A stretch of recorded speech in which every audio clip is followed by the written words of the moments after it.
Kayong buntag sa tanan, ako si Lovely Susan Chavez from Malapatan, Sarangani Province. Adun ako'y players na kuha sa school ng St. Alexis Coronadan City. Yes po, bilang isa ka parents, proud kayo ko sa akong anak.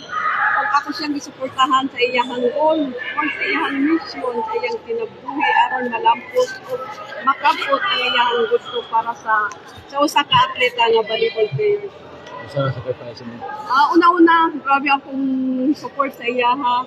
Ako one time, sa pag-training pa lang, ginaubanan ako siya dito sa Coronadal. Every week na training niya, ginaubanan dito na ako siya pila ka week ang training dito. Antod karon nga kadlawon pa, gikan ko sa Malapatan.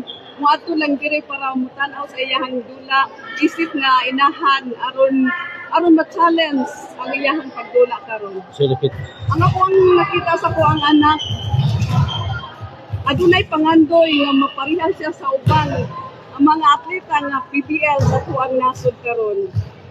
O gusto jud niya nga makapot o dili lang diri siya magdula dili gusto jud niya nga nasa national siya makadula karon. Ang gusto nako panawagan sa ubang organisasyon nga ato dapat ato ang suportahan ang aning programa aron ang ato ang mga kabatanunan iwas sa droga. Support tayo sa sport nila. Thank you.